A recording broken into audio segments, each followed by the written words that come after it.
Então sejam todos bem-vindos, boa noite a todos, aqui na nossa salinha virtual do Centro Espírita Maria de Nazaré. Quem quiser participar conosco, esse estudo aqui é todas as sextas-feiras, às 20 horas, tá? Das 20 às 21. É só procurar no nosso Facebook, Alexandre Camargo, ou então no grupo, né, Centro Espírita Maria de Nazaré no Facebook também, que vocês vão ver dali o link dessa sala virtual, tá? Vamos lá, vamos começar então. Nós estamos no capítulo 10 do livro No Mundo Maior. Capítulo 10, o título é Dolorosa Perda. Então vamos começar aqui. Dentro da noite, defrontamos com aflito o coração materno. A entidade que nos dirigia a palavra infundia compaixão pela faces de horrível sofrimento. Acho que é isso, né? Acho que está errado no meu livro virtual aqui. Mas acho que é pela faces, né? De horrível sofrimento. Caldeirado, Caldeirado, rogou ansiosa, ampara minha filha, minha desventurada filha. Teria piorado, inquiriu o instrutor, evidenciando o conhecimento da situação. Muito, muito, gemeram, muito, gemeram os trementes lábios da mãe aflita. Observa que enlouqueceu de todo. Já perdeu a grande oportunidade? Ainda não, informou a interlocutora, mas encontra-se à beira de extremo desastre. Então aqui é um caso que chegou até o Caldeirado, né? É um caso que chegou até o Caldeirado. O André Luiz está ali junto, né? Uma mãe aflita com os sofrimentos da sua filhinha, tá? Que ela está achando que a filha enlouqueceu, né? A mãe está achando que a filha enlouqueceu de todo. Então aqui a grande oportunidade aqui, provavelmente aqui é a gestação, tá? Se eu não me engano aqui é a gestação, vamos ver aqui, né? O Caldeirado perguntou, já perdeu a grande oportunidade? Ainda não, né? Mas encontra-se à beira de extremo desastre. Vamos ver então o que está acontecendo aqui com a filhinha dela, tá? Prometeu o orientador correr a doente em breves minutos e voltamos à intimidade. Interessando-me no assunto, o atencioso assistente sumariou o fato. Trata-se de lamentável ocorrência, explicou-me bondoso, na qual figuram a leviandade e o ódio como elementos perversores. A irmã, que se despediu há momentos, deixou uma filha na crosta planetária, há 8 anos. Criada com mimos excessivos, a jovem desenvolveu-se na ignorância do trabalho e da responsabilidade, não obstante pertencer a nobilíssimo quadro social. Quer dizer, há 8 anos essa senhora desencarnou e a filha foi muito mimada, né? E aí ela se encontra então na ignorância do trabalho e da responsabilidade. Ela não se preparou para a vida, né? De uma forma adequada. Vamos ver aqui. Filha única, entregue desde muito cedo ao capricho pernicioso, tão logo se achou sem a materna assistência no plano carnal, dominou governantes, subornou criadas, burlou a vigilância paterna e, cercada de facilidades materiais, precipitou-se aos 20 anos nos desvarios da vida mundana. Tá? Quer dizer, filha única, né? E teve todos os caprichos satisfeitos, né? Quando a mãe faleceu, aí ela acabou dominando o ambiente, burlando os controles todos que a cercavam e entregou-se à vida mundana, como diz aqui o André Luiz, né? Na verdade, o próprio Caldeirado, né? Dizendo aqui, né? desprotegida, assim, pelas circunstâncias, não se preparou convenientemente para enfrentar os problemas do resgate próprio.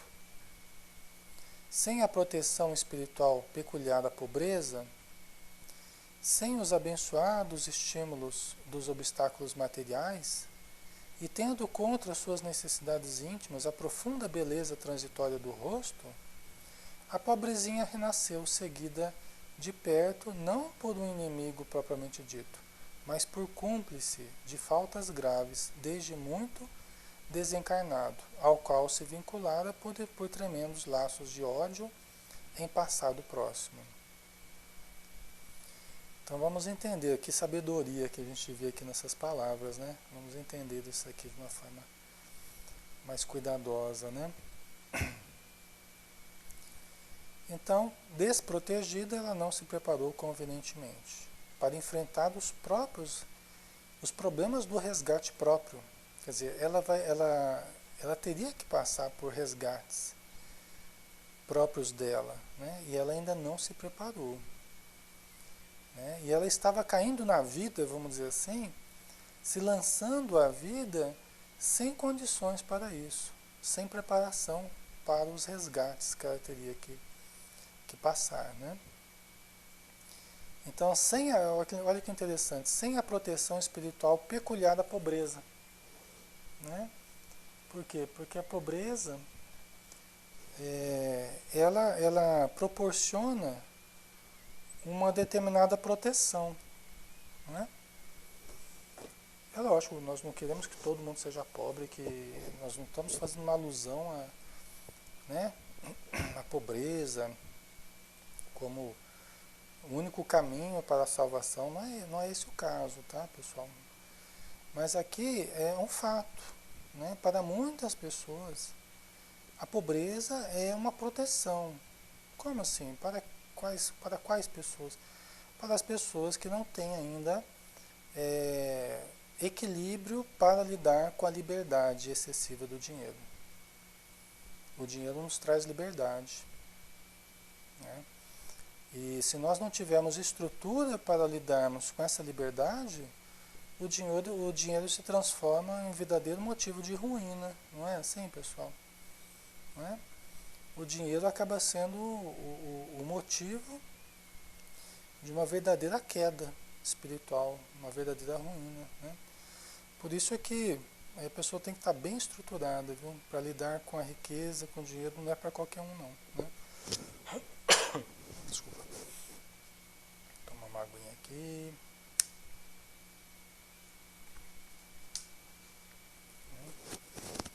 Porque senão a pessoa, o que ela quer, ela obtém. O que ela precisa, o que ela deseja, ela consegue facilmente, quando ela tem dinheiro, né?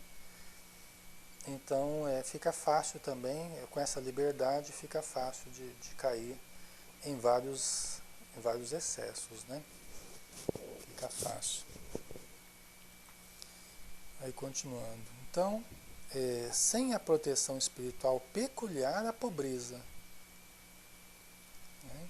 Sem os abençoados estímulos dos obstáculos materiais. Olha só, pessoal. Isso aqui tem tanta sabedoria, né? Quer dizer, a proteção espiritual peculiar à pobreza, sem os abençoados estímulos dos obstáculos materiais. Por que abençoados estímulos? Porque, pessoal, muitas vezes a gente luta para conseguir as coisas, luta para conquistar, né? Para melhorar um pouquinho a vida, mas isso é um grande estímulo. Nós nos mantemos de pé, nós lutamos, temos disciplina, trabalhamos, aprendemos, estudamos, não é? E muitas vezes nós estamos bem. Em meio a essa luta toda nós estamos bem. Frequentemente a gente vê, quando passa essa luta mais árdua, muitas vezes a pessoa se deprime. Né? Parece que acabou aquele estímulo que tinha. Quando a vida fica boa, quando a vida fica confortável, aí parece que a pessoa, aí que ela cai. Né? Nos países mais ricos, nós temos essa situação também. Muitas vezes a juventude não tem estímulo. Por quê? Porque já tem tudo.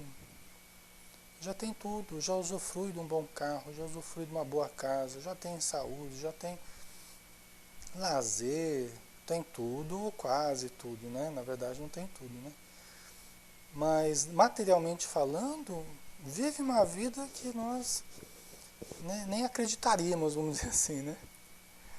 Então, é, falta aquele estímulo. O que eu tenho que conquistar? Não tem nada para conquistar.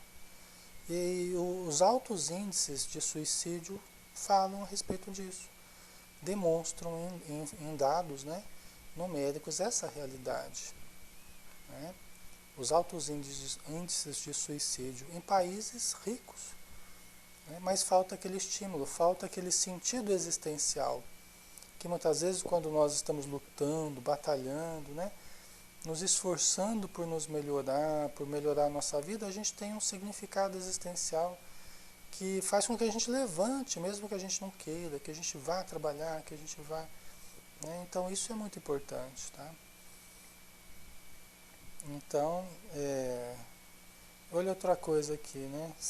Sem os abençoados estímulos dos obstáculos materiais e tendo contra as suas necessidades íntimas, olha só, e tendo contra as suas necessidades íntimas a profunda beleza transitória do rosto. Quer dizer que para atrapalhar mais ainda, isso aqui é um sonho de consumo, é o sonho de consumo da mulherada aí e dos homens também, né? Tem dinheiro, tem liberdade e tem beleza ainda por cima, não é? Falei, Alexandre, será que isso aí é um problema mesmo? Eu não estou vendo problema nenhum nisso, né? Mas é que os espíritos, eles enxergam de uma forma diferente. Eles enxergam pelos olhos do espírito. Muitas vezes nós buscaríamos ardentemente isso tudo. Né? Beleza, dinheiro, poder, liberdade, tal, tal, tal. Não que nós não devamos buscar uma vida melhor, buscar progredir, ter mais conforto e tal. Nós devemos, né? E devemos passar isso para as pessoas que estão nas favelas também. Elas devem querer dar algo melhor. Porque todos somos filhos de Deus. Deus quer o melhor para nós. Nós devemos querer também para termos uma vida digna, né? Saudável. Tá? Mas, aqui no caso, é difícil, né? É difícil. A pessoa muito bonita, ela sofre atrações, ela sofre chamados da matéria muito fortes. Você pode ver, uma pessoa lá sem muita beleza, ela passa tranquila, né, nos grupos onde ela frequenta. Mas uma pessoa muito bonita, ela para o trânsito, né? Ela para o trânsito, não é assim? Para o trânsito, se descuidar, os carros batem, trombam um no outro ali, porque estão olhando para a moça lá. Né? Ou para o rapaz muito bonito e tal.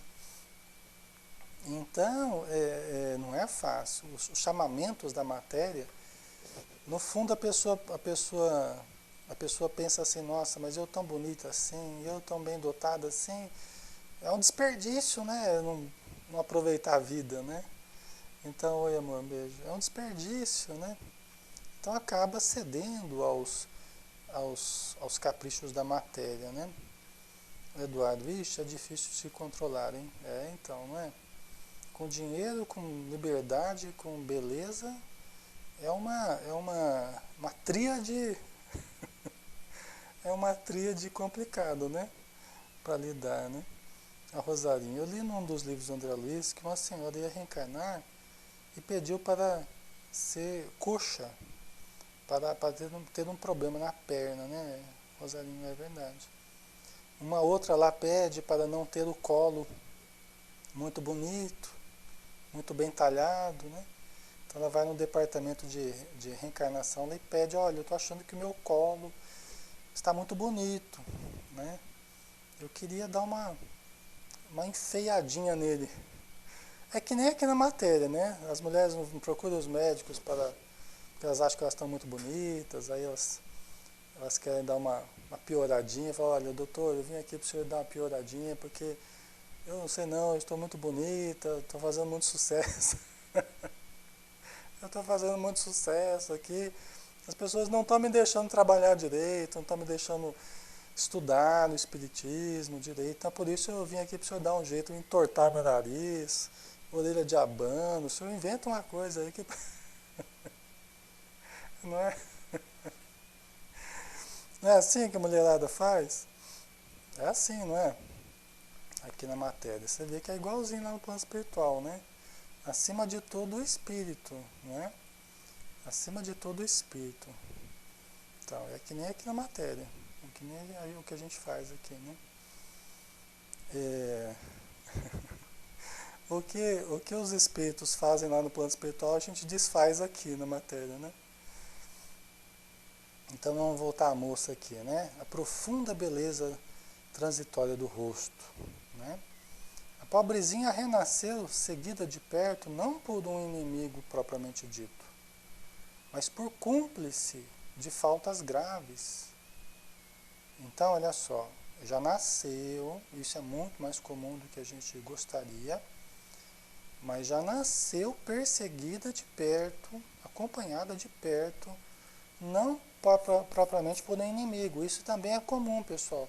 Frequentemente nós não estamos sendo acompanhados por inimigos desencarnados, mas por amigos desencarnados.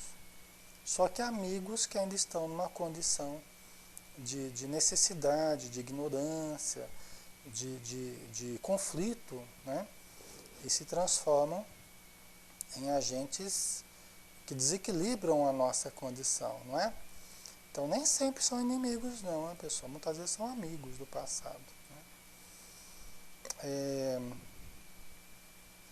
O cúmplice de faltas graves desde muito desencarnado, ao qual se vinculara por tremendos laços de ódio em passado próximo.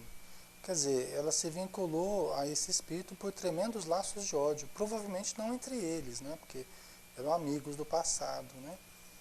Então, talvez não entre eles, mas ódio a determinada pessoa, né?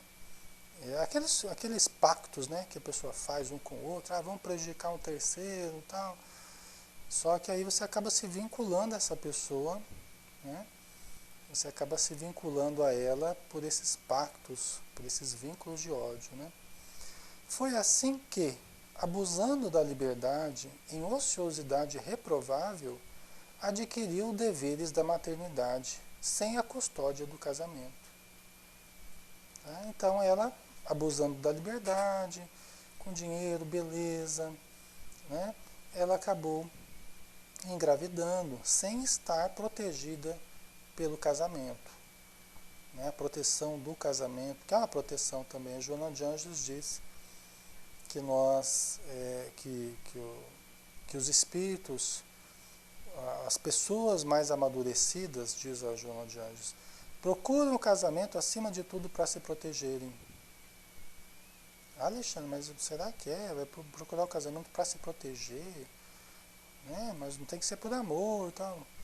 Tem que ser por amor, tem um monte de coisa que tem que fazer parte. Mas ela diz que, que as pessoas mais maduras procuram o casamento para se protegerem de si mesmas.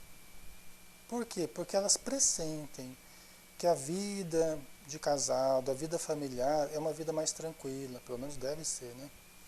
Deveria ser, né?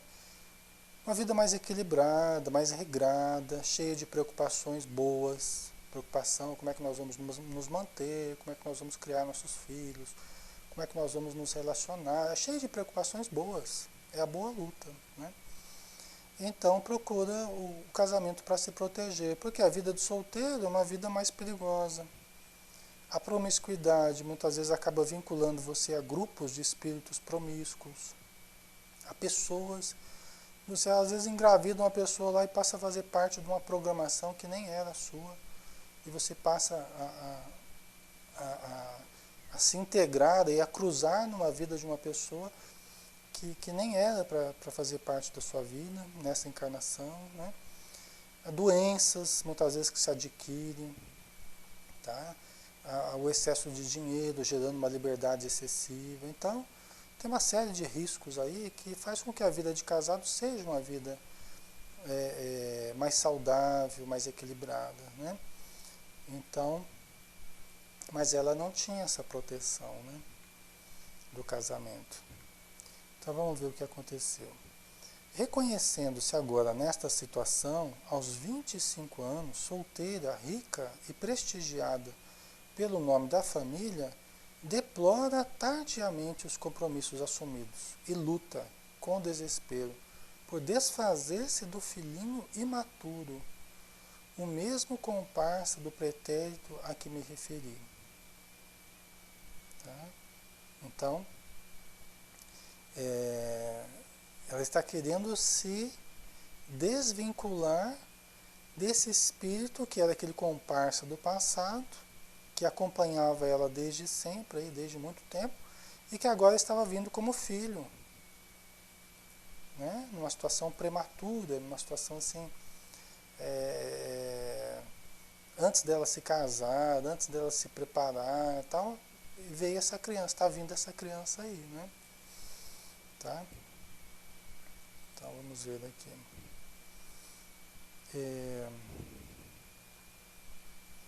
Esse infeliz, por acréscimo de misericórdia divina, busca destarte aproveitar o erro da ex-companheira para a realização de algum serviço redentor, com a supervisão dos nossos maiores.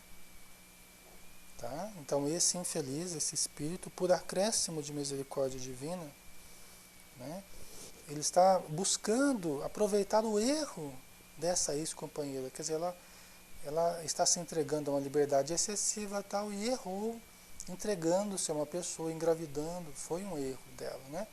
Mas ele está querendo aproveitar esse erro dela para a realização de alguma coisa, de algum serviço redentor, né? Não que ele tenha muito essa consciência, provavelmente ele não tem muito essa consciência, ele está simplesmente se lançando a essa situação, né? A Tânia, ela ia receber o que a seguia desde o nascimento? Isso, Tânia, ela está grávida desse espírito, exatamente, ela está grávida desse espírito que a acompanhava desde o do nascimento dela aí, né? Desde o começo dessa encarnação, esse espírito perto dela. Gente, isso é muito comum, viu? Isso é muito comum. Espíritos já acompanham aquela menina já desde cedo, né? Às vezes a criança ali passa por vários problemas, inclusive de irritação, de agressividade, né? Às vezes de quer uma coisa num dia, no outro já quer outra, numa hora quer uma coisa, na outra hora já quer outra, aquele mudança de temperamento, de gosto, de humor. É porque tem uma mente invasora, né? Tem uma mente estranha ali participando desse pensamento, dessa vontade da criança, do jovem, né? O Eduardo, neste caso a encarnação foi compulsória, né? Olha, Eduardo, tudo leva a crer que sim, né? Nós não sabemos detalhes e provavelmente nem vamos saber, não me lembro direito, mas acho que a gente nem vai ter muito detalhe. Mas acho que acaba sendo uma reencarnação compulsória. Na verdade, nesses casos, acaba ocorrendo o próprio fenômeno biológico acaba ocorrendo, né? Porque a reencarnação não deixa de ser um fenômeno biológico. Ocorre, os animais, por exemplo, ocorre assim, de uma forma mecânica, né? Nos seres humanos, em muitas situações, é quase que isso também. Por quê? Porque o espírito está ali, próximo da moça, participando de tudo que ela faz, participando da relação sexual, participando da vida dela, das festas lá, da coisa. Quando ela tem um relacionamento e está propício ali a fertilidade e tudo mais, e gera-se um campo magnético ali, isso não precisa ter interferência de espírito nenhum. Não precisa ter interferência nenhuma de programação. É lógico que os espíritos superiores estão vendo tudo o que está acontecendo, né? Estão vendo, estão permitindo que isso aconteça. Por quê? Porque é o que precisa acontecer mesmo. O primeiro espírito que vem é aquele que está próximo, é aquele que está ali, já associado já vibratoriamente com a mãe, associado mentalmente com a mãe, perispiritualmente já, às vezes em processos obsessivos, né? Vocês entendem? Então, ele para ele se acoplar ao perispírito materno e começar a organizar a gestação é a coisa mais fácil do mundo, né? Só que, como disse o Calderaro, sob a supervisão dos nossos maiores. Quer dizer, isso tudo não estava ocorrendo alheio à supervisão dos espíritos amigos, né? Eles deixaram a coisa acontecer. Por quê? Porque era o melhor para ela, né? O compromisso que ela tem com esse espírito e tal, né? A Rosarinha, tudo pode ser utilizado a nosso favor, veja este caso. Não é verdade, né, Rosarinha? Até os nossos erros, se nós nos conduzirmos bem perante os nossos erros, e tivermos humildade, nós podemos ganhar muito ainda em termos de progresso, em termos de melhoria, né? Mas se tivermos boa vontade, se nós não percebermos os erros cometidos, aí nós continuaremos a provocar novos erros, e aí o estado vai se agravando, né? Então, continuando aqui. Ante o espanto que inopinadamente me assaltara, sabendo eu que a reencarnação constitui sempre uma bênção que se concretiza com a ajuda superior, o assistente afiançou tranquilizando-me. Deus é o Pai amoroso e sábio que sempre nos converte as próprias faltas em remédios amargos que nos curem e fortaleçam. Olha que coisa, né? É isso mesmo, né, que vocês estavam falando aí. Então veja que Deus é esse ser amoroso e sábio, esse Pai amoroso e sábio, que converte os próprios erros, as faltas, em remédios amargos. Mas remédios amargos que nos curam e nos fortalecem. Afinal das contas, dá tudo certo. Afinal das contas, tudo vai se resolver, né? Pode demorar uma encarnação, 2, 3, quantas forem necessárias. Mas nós teremos os remédios certos, nós faremos as reflexões certas, nós mudaremos a atitude e continuaremos evoluindo. A Rosarinha, neste caso, ela pretendia abortar, piorava tudo aí. Então, aí esse é o problema. Esse é o problema, né? Por isso que essas modas, esses conceitos equivocados hoje da vida material em torno do aborto, o direito, a mulher tem o direito ao seu corpo e fica lá, tal. Está muito longe da realidade, né, pessoal? A gente vê que está muito longe da realidade. Está muito longe da realidade espiritual. A sociedade está longe de entender ainda a sublimidade da maternidade, da assunção dos nossos compromissos, mesmo que tenhamos errado, se nós assumirmos, nós poderemos avançar. A misericórdia divina nos dará infinitas possibilidades de avançarmos, né? Mas aí fica com esses pensamentos de essas pessoas fazendo apologia, né, ao aborto, querendo a mudança das leis, querendo... Isso é um prejuízo para a realidade espiritual, né?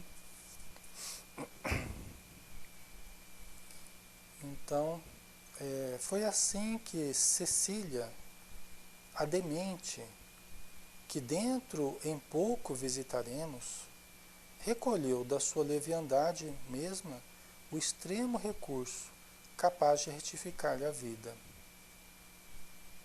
Foi assim que Cecília, a demente, que dentro em pouco visitaremos. Será que ela já está em estado de demência mesmo? Aqui o Caldeirão está falando que sim.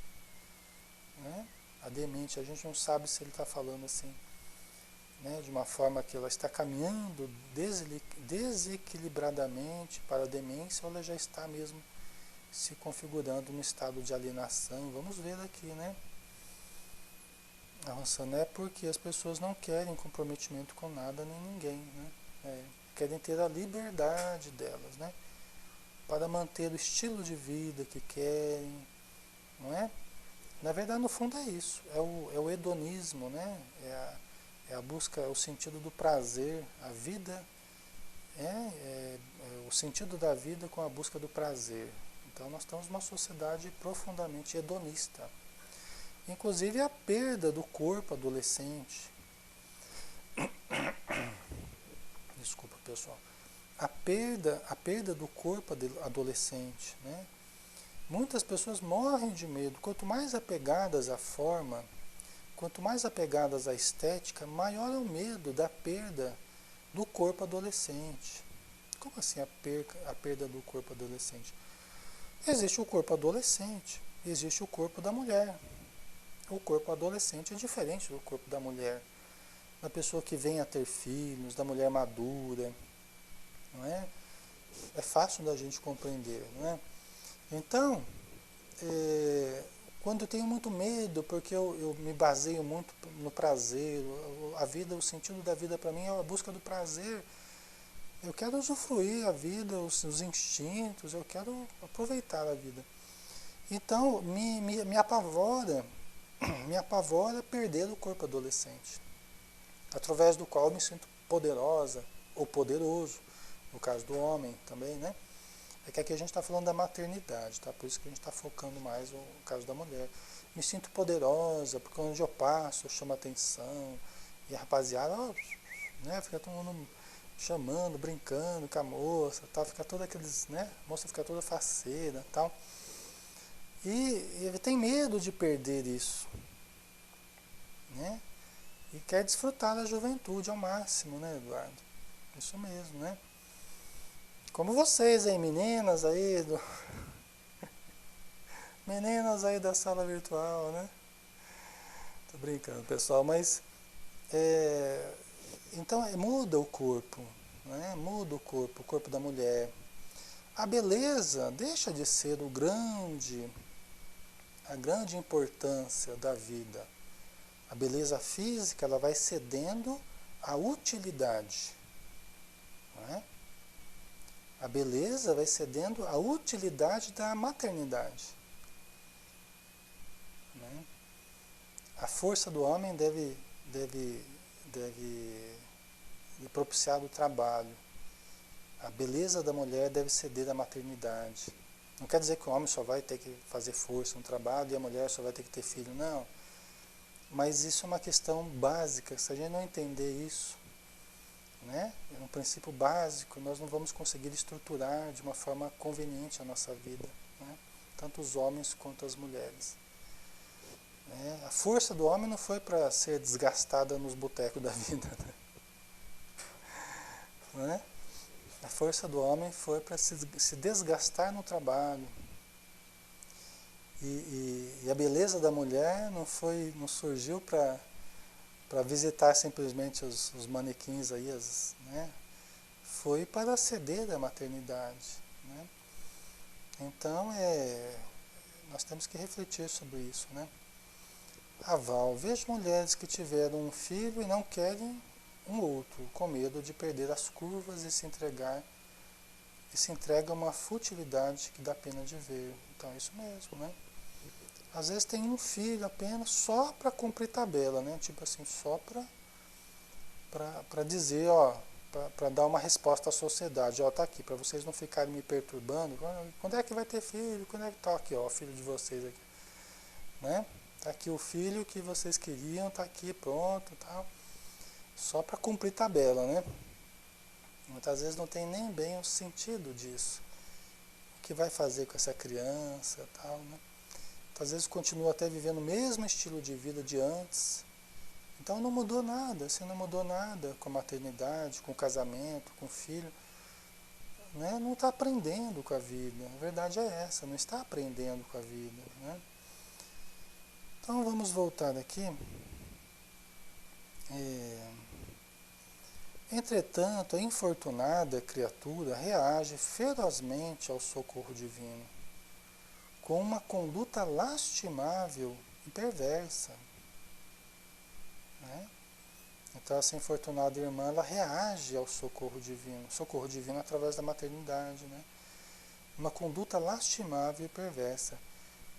Coopero nos trabalhos de assistência a ela, e de algumas semanas para cá, em virtude das reiteradas e comoventes intercessões maternas junto a nossos superiores. Né? Quer dizer, a mãezinha está intercedendo comovedoramente junto aos superiores e por isso o Caldeirado tem estado junto com outros irmãos, auxiliando para que ela se mantenha bem. Né? Todavia, acalento vaga esperança numa reabilitação próxima. Quer dizer, todavia o Caldeirado tem uma vaga esperança numa reabilitação próxima. Ele não está acreditando muito, infelizmente, né? Nem o Caldeirado não está acreditando muito aqui. Ele está vendo que para o caminho onde está indo, dificilmente vai haver uma reabilitação. Né? Os laços entre mãe e filho, presuntivo, são de amargura e de ódio, consubstanciando energias desequilibrantes. Quer dizer, os laços entre a mãe e o filho são laços negativos. Muito embora a ligação, o vínculo que existe entre eles, não é um vínculo de espíritos amorosos, espíritos sintonizados no bem, caridosos, não. É um vínculo que se construiu em cima do ódio, em cima do desequilíbrio. É da lei que nós colhamos conforme nós tenhamos semeado. Né?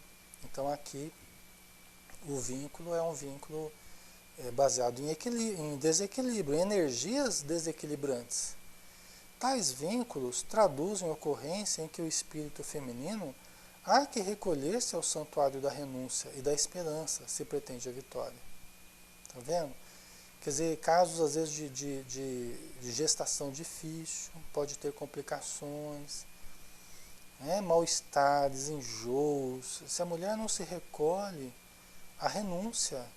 Como assim a renúncia? A pessoa tem que se recolher, a renunciar o tipo de vida adolescente, o tipo de prática, de procedimento da juventude, tem que se recolher, começar a amadurecer, né? Uma vida mais introspectiva, uma vida mais em casa, né? Porque está gerando um filho. Quantas vezes a gente ouve notícia, fulano estava lá dançando, cantando, estava lá grávida, perdeu a criança. Às vezes mais de uma vez perde filho, de tanto ficar pulando lá nos axé da vida, né? Tem que ter cuidados.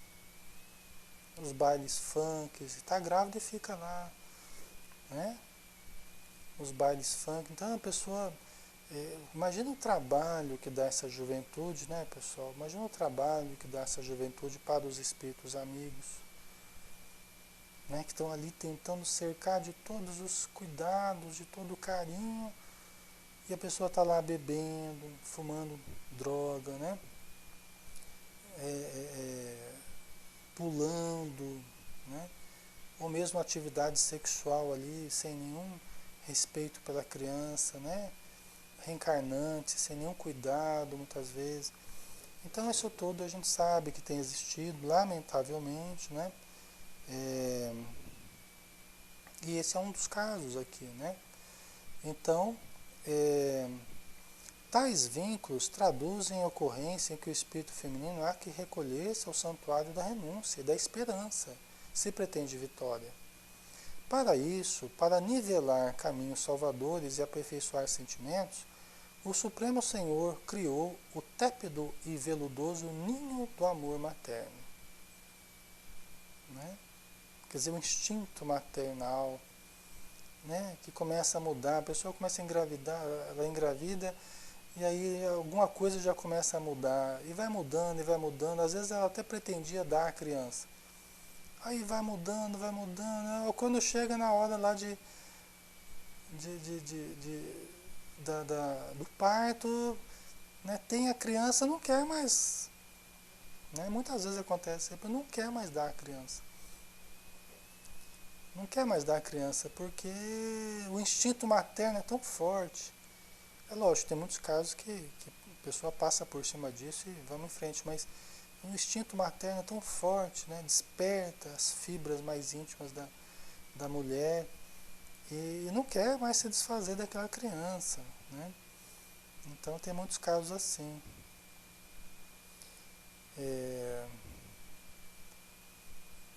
Contudo, quando a mulher se rebela, insensível às sublimes vibrações da inspiração divina, é difícil, senão impossível, executar o programa delineado. Porque, pessoal, a mulher, ela tem todos os mecanismos para frustrar a reencarnação.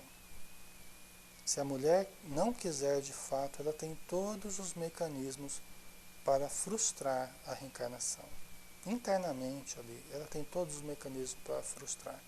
É por isso que o Caldeirão está dizendo, né, que quando a mulher se rebela e não aceita, e não quer, insensível às sublimes vibrações da inspiração divina, é difícil, senão impossível executar o programa delineado.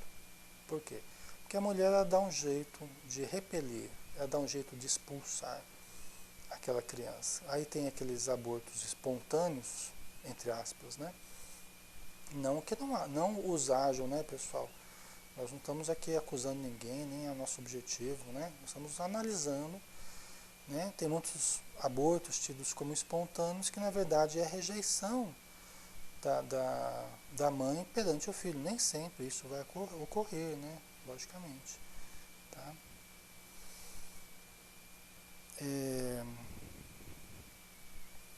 Então vamos ver aqui. A infortunada criatura, dando asas ao condenável anseio, buscou socorrer-se de médicos que, amparados de nosso plano, se negaram a satisfazer-lhe o criminoso intento. Quer dizer, ela quis se rebelar contra a gravidez e procurou médicos para fazer o aborto. E os médicos, intuídos pelos amigos espirituais, se negaram a fazer aborto. Né? Valeu-se então de drogas venenosas, das quais vem abusando intensivamente e intencionalmente, né? A gente poderia acrescentar aqui, né?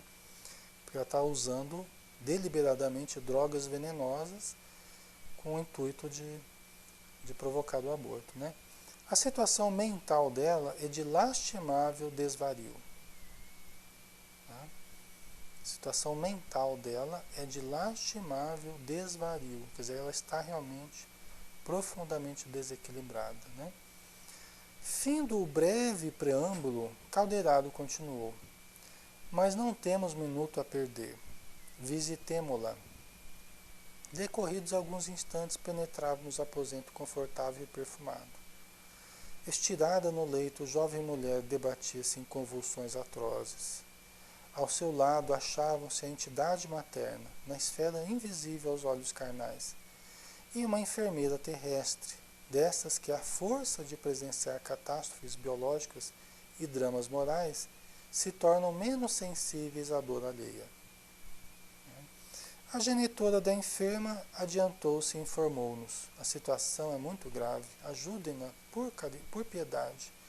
Minha presença aqui se limita a impedir o acesso de elementos perturbadores que prosseguem implacáveis em ronda sinistra. Quer dizer que além dessa entidade que ela está gestando, né, gerando, e que está perigando aí de perder,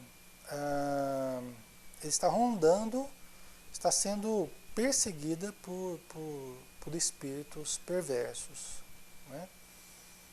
Como é natural de acontecer aqui nesse estado de desequilíbrio que ela está, né?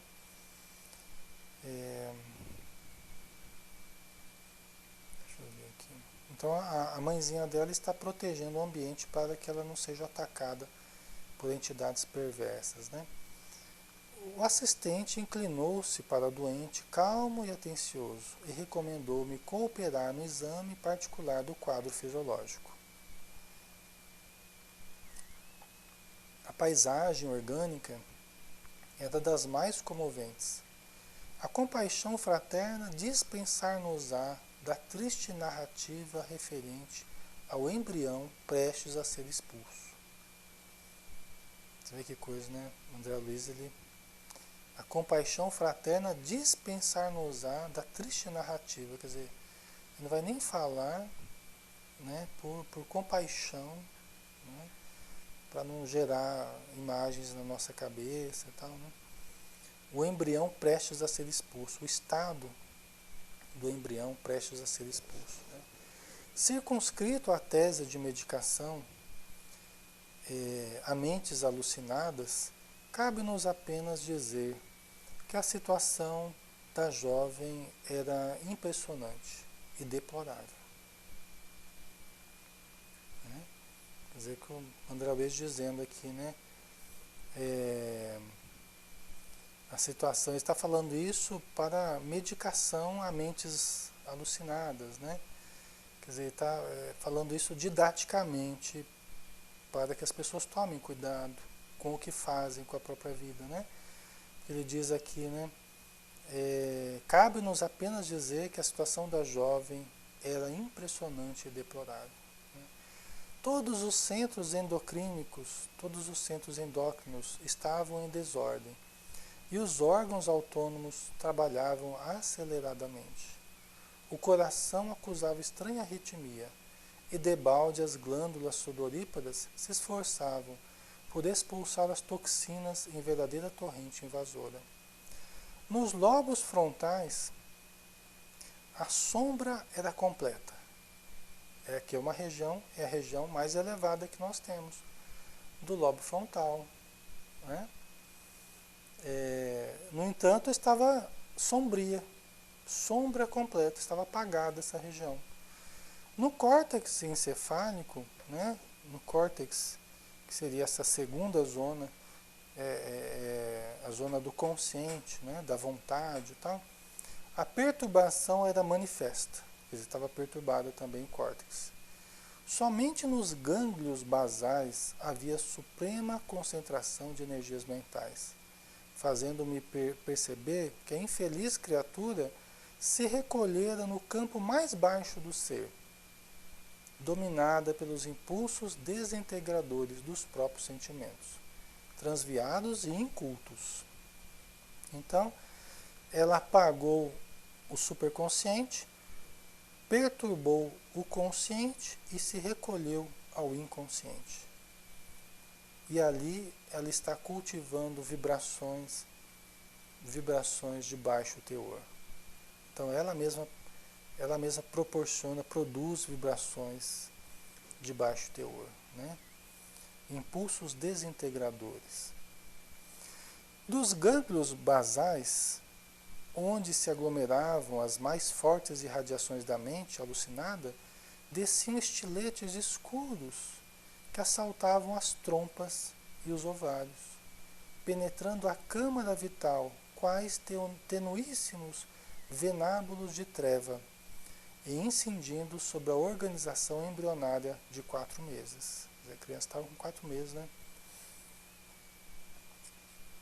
Então, da parte mais baixa ali do cérebro, né? Do sistema nervoso, onde está o inconsciente, a área mais primitiva, né? Saíam estiletes de treva, energias de baixo teor que iam assaltando as trompas e os ovários e penetrando no útero materno, né? Incidindo sobre a organização embrionária da criança de 4 meses. Você já pensou, pessoal, que coisa triste, né? De se ver e de se vivenciar. Imagina para o espírito que está reencarnante ali, né? Reencarnando, né?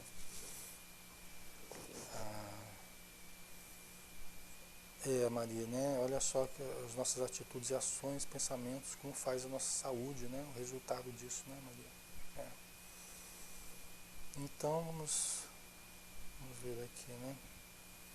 O quadro era horrível de ver-se. Buscando sintonizar-me com a enferma, ouvia-lhe as afirmativas cruéis no campo do pensamento. Odeio este filho intruso que não pedia vida. Expulsá-lo-ei.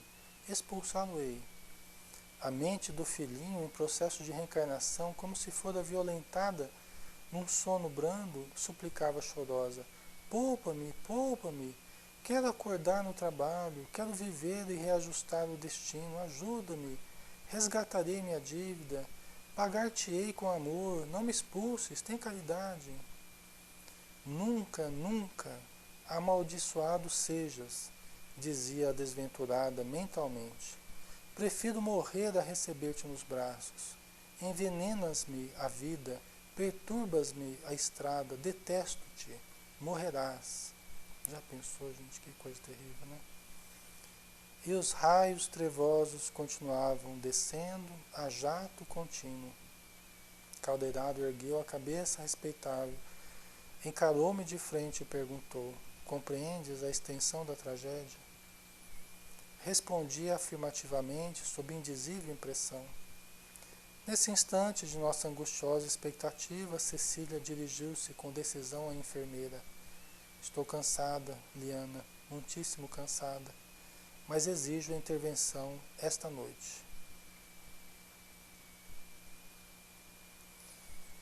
Oh, mas assim nesse estado, ponderou a outra. Sim, sim, tornou a doente inquieta. Não quero adiar essa intervenção. Os médicos negaram-se a fazê-la, mas eu conto com a tua dedicação. Meu pai não pode saber disso. Eu o odeio. Eu odeio esta situação que terminantemente não conservarei. Quer dizer, a moça falando com a enfermeira que está ali, né? Que está cuidando dela. Ela está querendo que a enfermeira faça o serviço, né? Caldeirado pousou a destra na fronte da responsável pelos serviços de enfermagem, no intuito evidente de transmitir alguma providência conciliatória, e a enfermeira ponderou: tentemos algum repouso, Cecília. Modificarás possivelmente esse plano.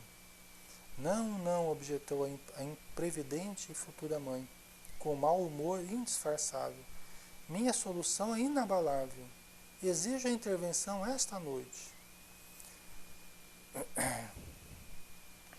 Rosarinho, os laços de desamor continuariam, né? Isso é a grande tragédia, né? É a perda da oportunidade, é a continuação do ódio. E é isso, gente, às vezes essa oportunidade vai custar séculos na vida dessas pessoas.